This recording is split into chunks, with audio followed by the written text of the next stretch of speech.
यति बेलामै चन के गर्दै होली।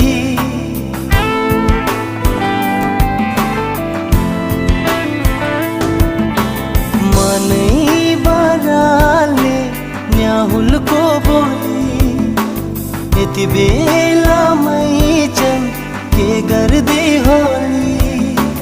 पिँढीमा बसेर के कुरा गर्दी हो, कहिले हाँस्दी हो कहिले रुदी हो।